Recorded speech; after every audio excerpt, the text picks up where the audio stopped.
Pope Francis was a natural, and his smile contagious, championing the needs of children for more than a decade. The hugs, kisses, and blessings from across Europe, the Americas, Africa, and beyond. He captured the world's heart at a baptismal mass at the Sistine Chapel, reassuring parents. Lasciate piangere e sgridare I bambini. Let the children cry. The Pope wanted every child to know that they mattered, the sick and the vulnerable. Pope Francis's humility and sincerity helped define his legacy, lifting children's spirits everywhere. Tom Llamas, NBC News. Pope Francis has just arrived in the United States for his first visit here.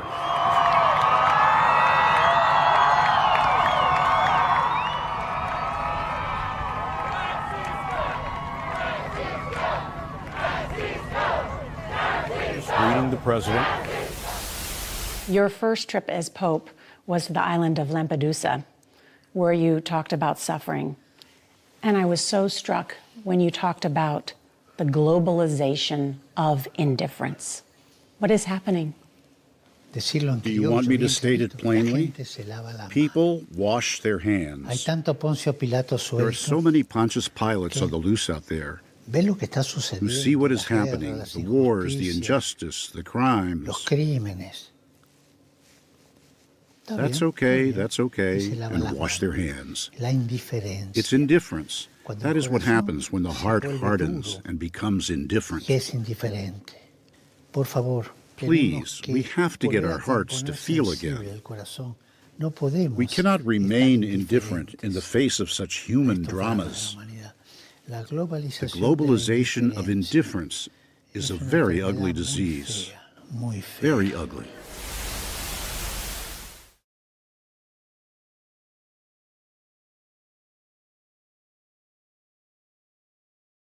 Somebody big just died. Pope Francis is dead at 88 years old. And my friend Mike North is here to deliver his eulogy. Mike, how are you, my friend? We've only been talking about the Pope for 3 weeks now. Well, yeah, I mean, you know what? I mean, the only guy that, you know, I didn't think they tried to keep him alive like Jimmy Carter, you know? Right. You know, but they tried. I mean, they tried for a long time. I mean, the guy had double pneumonia. I called the doctor. Yes, ladies and gentlemen, I investigate things. That's what this is about. And you know what? This show, somebody big just died. They don't come any bigger than the Pope. But we have heavyweight champions, all-time actors, entertainers, politicians. We have them all. Are you big enough? Well, you're the Pope. You're automatically big enough when somebody big just died. That's it. You're ready. Brought to you by Cumberland Chapel's Funeral Home, ladies and gentlemen, right out there in Norridge, Illinois, 8300 West Lawrence Avenue. Family owned and operated. Lupo Sr., Lupo Jr., Martino, Louis, Pete. Great people serving families with dignity and grace. Been a great sponsor. We've been on for a long time now.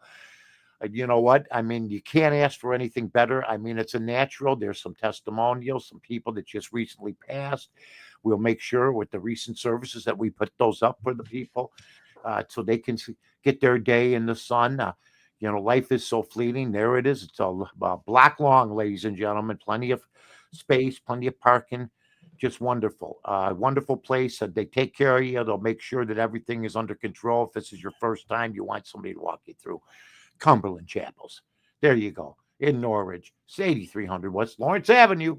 CumberlandChapels.com. And then you go and you might have the after dinner, after the funeral type of luncheon, what have you. You have a wedding rehearsal party, or you want to get together and you want to just go out and scope a couple babes, you know, and you know what? That's it. Pennyville Station. I mean, what do you want me to say? It's one of the nicest places in all of the northwest suburbs, just a couple blocks from Edison Park. So that's just a whole big bang, good time over there. Pennyville Station, beautiful place, 112 Main Street, Park Ridge, Illinois.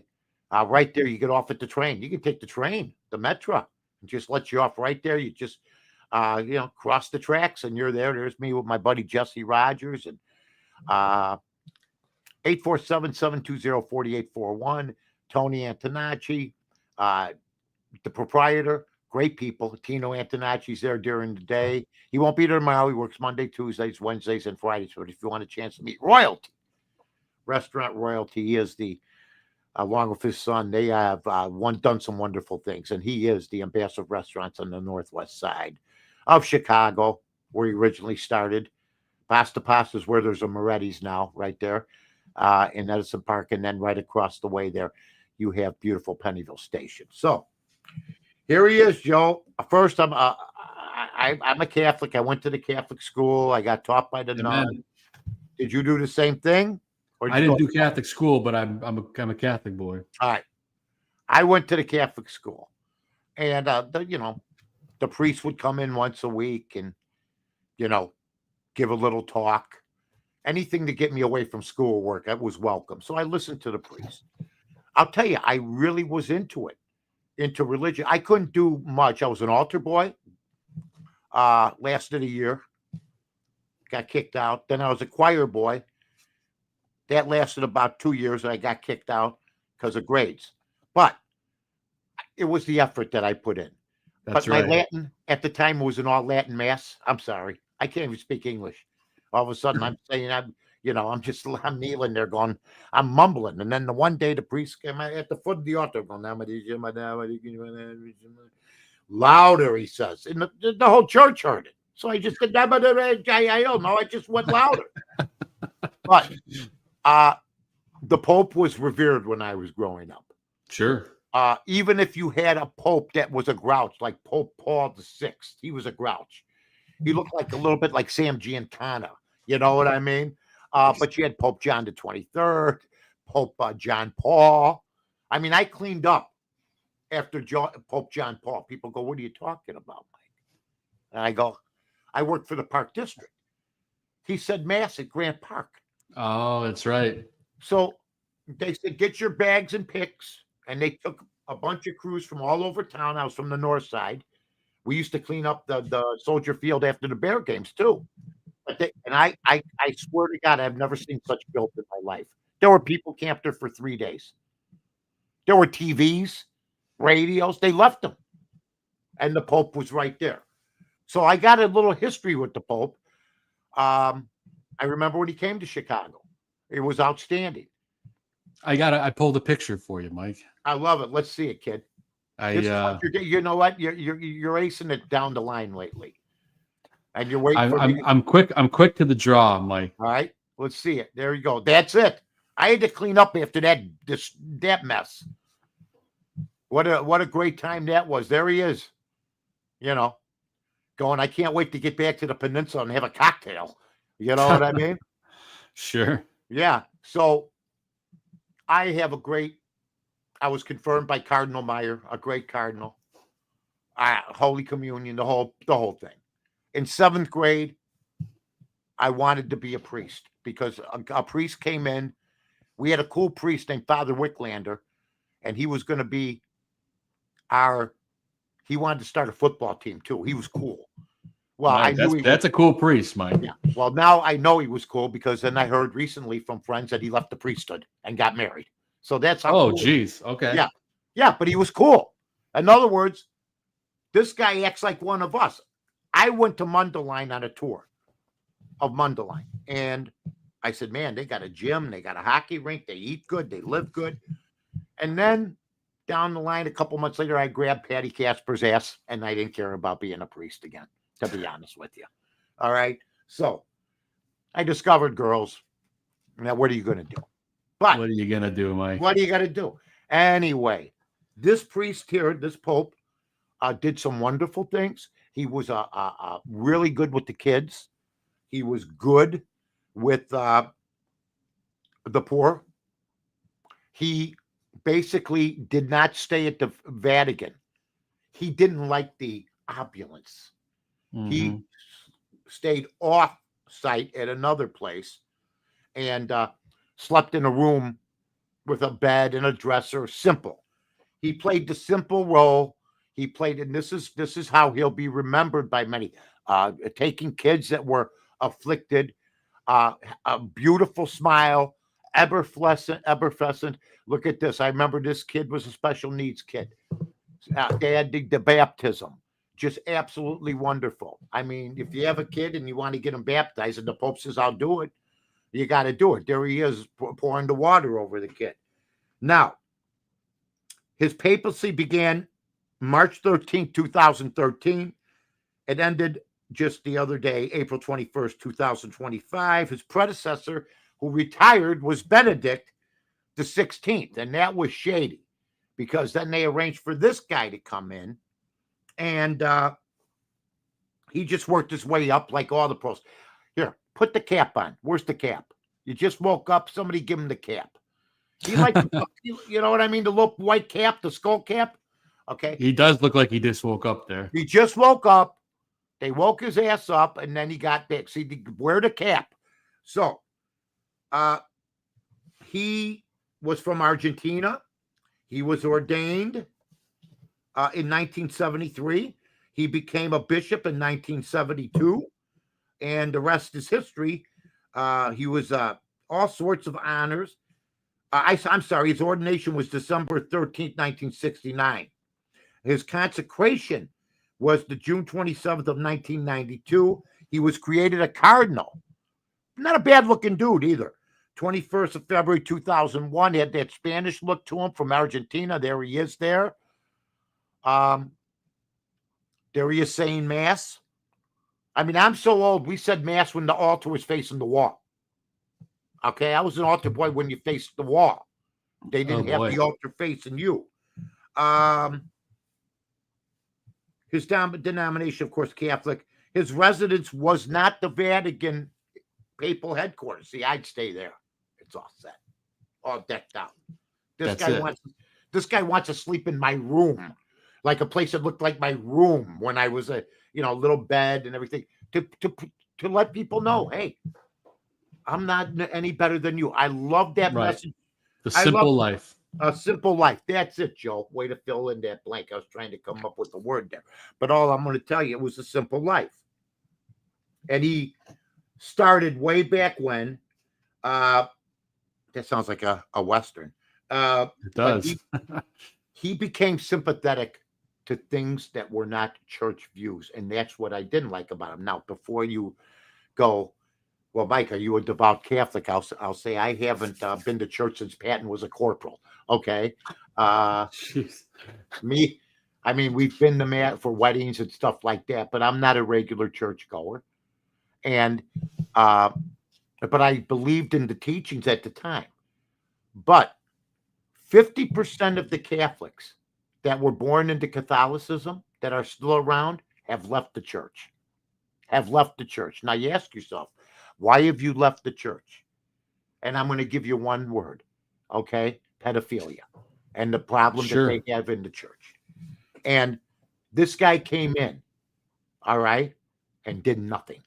In fact, there were friends of his, I couldn't believe what I was reading, that are defrocked priests, that he had investigations opened up.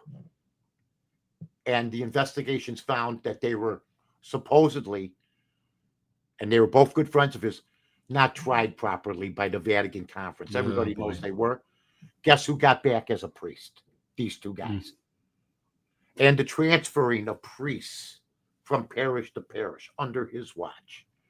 The fact that if you're over 80, Joe's going, did you go to the seminary or did you just read this today? Mike's just an encyclopedia, folks. Half. If you're over 80 and you're a cardinal, you're probably a little more conservative. You're not allowed to vote for the new cardinal if you're over 80 years old.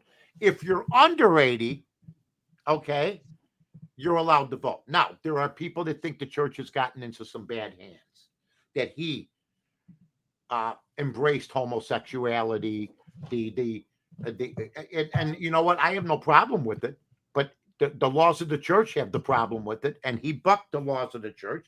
He was involved with the LGBTQ community. That was his choice, but he's been criticized. He didn't like Trump, okay? He loved Obama, but he also loved Castro, and he went to Cuba and spent time with Castro. So, as wonderful as he looks, with the cross hanging and the nice vestments, he did some things that traditional Catholics don't like. And I don't want to make it all about that, but there's some problems. He became a cardinal. Pope John Paul II made him archbishop, assigned him the title of cardinal priest of Roberto Bellarmino, okay, in October. Also, the Argentine government, he was involved with climate change. He was involved with the G7. This was a pope that went political. Mm-hmm. Okay. The other popes, we're going to light some candles. I'm going to say some mass. I'm going to go like this. And now I'm going to sleep or watching a ball game. Okay. That's what I'm going to do. This guy criticized the United States, criticizes our immigration. He says that we should welcome immigrants. And let me tell everybody this. I've been to the Vatican. Okay. I went to Italy. They have the highest walls. It's a fort. It's a city with 25-foot walls. It's wild. Yeah. If you're in line and you step out of line or you cough loud, they'll yank you out. So this nonsense that this Pope goes, we got to be kind, everybody. First of all, there's never been any immigrants inside his place. They wouldn't allow them in. Okay? So I didn't like that. He's trying to tell countries what to do when he lives in a country that's imperfect, the Vatican. And that's what that is. And you guy had a tremendous run. Now, I called my doctor, Dr. Serge. I've known him since he was 26 years old. He came in my hot dog stand. I go, what do you need? He goes, I don't know. I go, well, go back in line then. He goes, oh, no, I think I know what I want. I want soup. I go, okay, what kind of soup do you want? He tells me. We start talking. Well, that was like in 1985. He's still my doctor. Okay. So I gave my guy, Dr. Serge, a call. I go, I made a comment to Joe. Joe didn't seem like he liked it too much. I think he's a devout Catholic. His kids are probably going to be baptized or have been baptized like mine. But Joe seemed troubled. When I said, how can the Pope be in the hospital for 36 days and he put on 20 pounds? How does that happen? And he says, water weight, right? Steroids. They pump so much stuff into him to try to get him to make it to Easter Sunday, which they did, to end up meeting with the vice president, which was like my meeting with my counselor in high school, I would describe it. I'd stand 5 feet from the desk, hope nothing was thrown at me. And here, he was cool. This is a gutsy performance by this Pope. He doesn't know what day it is, I don't think. And yet he's grinding away. And I have a lot of respect for him for even meeting J.D. Vance, because to me, and my doctor told me that they don't usually last 36 days if you have double pneumonia and you're that age. And he looks coherent. He's talking. He's great. And then he's gone the next day. So I don't know how you felt about that, Joe. That was weird. For which part? For how long he lasted? Yeah. I mean, no, from what he meets Vance and then he dies the next day, you know? Yeah, that's wild. Isn't it? Let's be honest. They don't get me wrong. I'm Catholic. I think you're 100% right. I think they really wanted him to make it through Easter Sunday. Yep, absolutely. And it's like almost symbolic that he died the day after Easter. You know, it's like crazy. But he didn't look as terrible in that video as I expected him to. Can I tell you something? I said to B, this guy looks terrific. He might go another like 5 years, and then I read the next day he's gone. I go, Mike, I had the thought in my head. I said, Mike and I were talking about the Pope dying 3 weeks ago. I'm like, this is another Jimmy Carter. I literally thought that. And then I swear to God.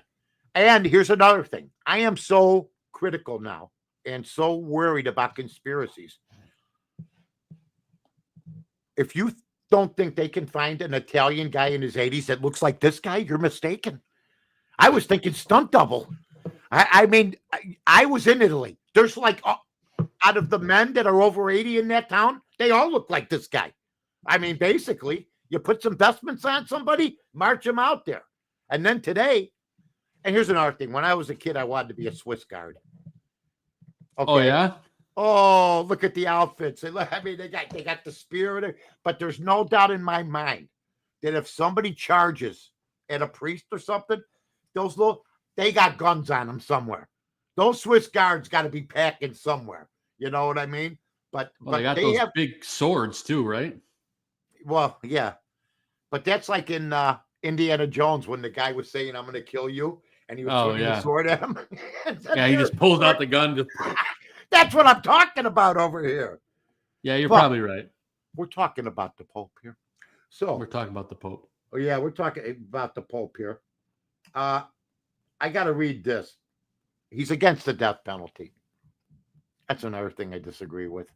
But I guess that's your stance. There he is. Look at him. Wait a minute. You know what? I wonder, I'm going to ask Cumberland Chapels if they could do that for me with the slant. They should. You know what I mean? Should I get done in the bookie priest garb? There you go. And there's your Swiss Guard. There's my Swiss Guard. Well, geez, Joe, there's a guy dead in front of him. I thought I'd take a glance at him. You know, look at this. Look at he's on display for a couple days, and then he's going to go on. His funeral is going to be on Saturday, I believe. Look at the Swiss Guard outfits are cool. They are. I'll give him that. They got the spear. I mean, the whole ball of wax. Okay, he's against the death penalty. He voted against women being priests. Okay, just say you hate women. You were going to give them more activity for deacons. You didn't do that. Yeah, you know. Just the Catholic Church treats women like secondhand, citizens. Maybe if you treated them equally, you'd get more people. That's a novel idea. We all know they just want more kids, right? That's all. That's all they want. Well, you're Irish, Mike. You know. That damn right I am. And my mother was Italian. That was the problem. We had 3, and my mother said, "What are you trying to kill me, Don?" Okay. Anyway. Then they're apologizing to Indian people. But then, in 2010, the Cardinal Bergoglio commissioned a study which concluded that Father Julio Grassi, a priest convicted of child sexual abuse, was innocent. That his victims were lying. And that the case against him never should have gone to trial. However, Argentinian law said, oh, no, he did. He's going to prison. Well, as soon as Pope Francis becomes Pope, guess what he does? Francis chose a more lenient sentence for Mario Inzoli, an Italian priest accused of sexual abuse. Okay? A church tribunal had ruled that Inzoli should be defrocked. Okay? And he was defrocked in 2012 by Francis's predecessor, Benedict. Francis, however, said, wait a minute. Come on. Mm-hmm. You raped a couple kids. Come on. No big deal. All right? I'm going to have to say some Hail Marys after this show, Mike. I'm just telling you what happened, Joe. I know. You know, this is what we're about. That's exactly it. That's why you can't get this anywhere else. You can't get it because you know what I heard over here? I thought it was the St. Francis of Assisi I've been hearing about. I'm not saying the guy was a pope. I love him. I love the papacy. I love the whole ceremonial part of it. But no, he reversed it and made him a priest again. He made him a priest in 2014. He should remain a priest, but be removed from the public ministry. So they gave him back his gig. Okay? In 2015, Francis was criticized for supporting Chilean Bishop Juan Barros, who was accused of covering up Catholic Church sexual abuse in Chile. Swept it under the rug. Okay? Including crimes against many minors. My goodness. In 2018, Francis acknowledged he had made grave errors in judgment about Barros. Okay? apologize to the victim, and then launch an investigation that resulted in the resignation of 3 Chilean bishops. But the damage had been done. In 2019, Francis defrocked Theodore McCarrick, a former Archbishop of Washington who maintained the prominent position. So he did come back and do that. So because we're trying to be very balanced here. He's also, but basically what we're talking about here is a problem that's been plaguing the church forever. And he said he was long time. Yeah, for centuries. And that's why you've lost 50%. The church is now bigger in Africa. It's the biggest population is in Brazil.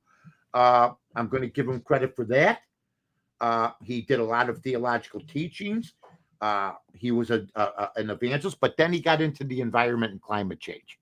And when you got problems like they have in the church, and you've lost 50% of your business, like if I own my hot dog stand, and if I lost 50% of my business, the first thing I'm not gonna do is go outside and go, God, it's a little smoggy out.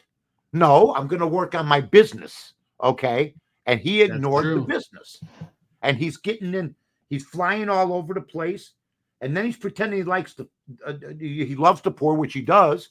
But then he goes opposite and he goes and meets with these billionaires and these big, powerful heads of state.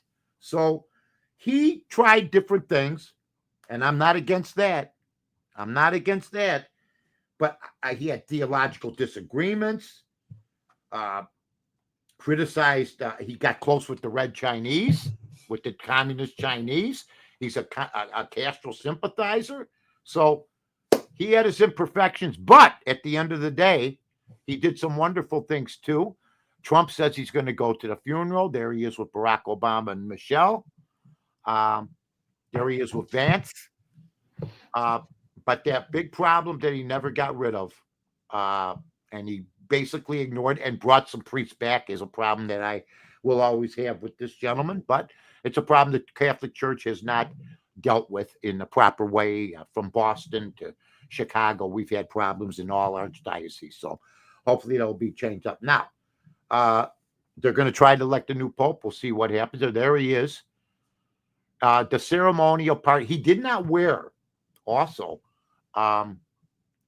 fancy vestments. He wanted simple. He did not wear anything gold. His papal ring, which is usually a gold ring, was done in silver. Joe's going, Jesus, this guy's really digging today. He really dug into this. Yes, he knows his stuff. Oh yeah, and that, but he was a pope for 12 years.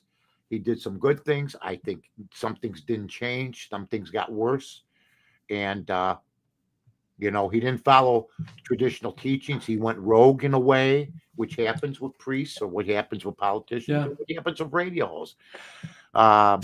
Yeah, for sure. Yeah, but it's just one of those deals where, you know what, I happen to disagree with a lot of the stuff the guy did, but I respect what he was.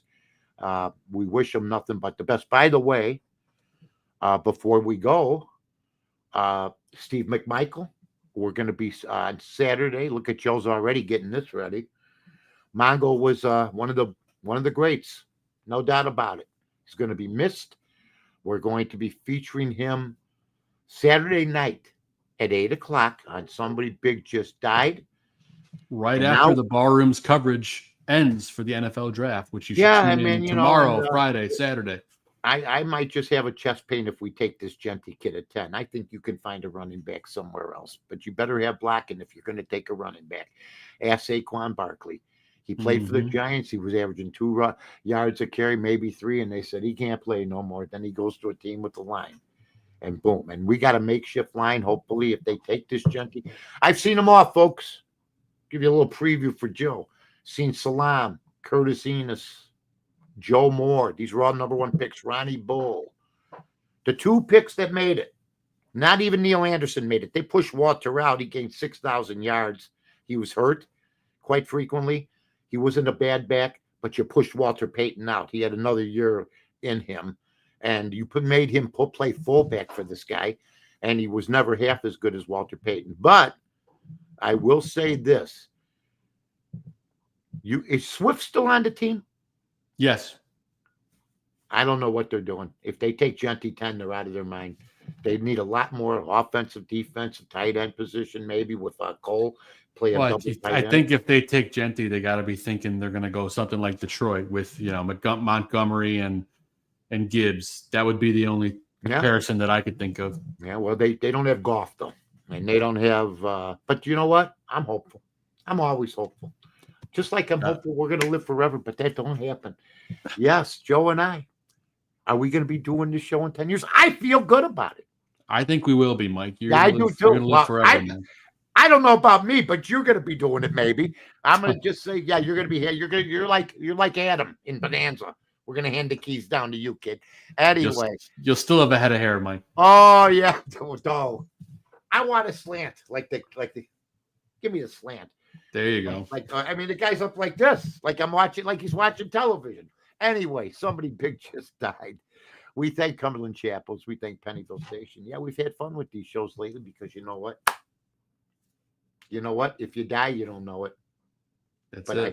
I think the Pope would even be flattered, even with some of the bad press he got tonight, that he was on the show. So long, everybody.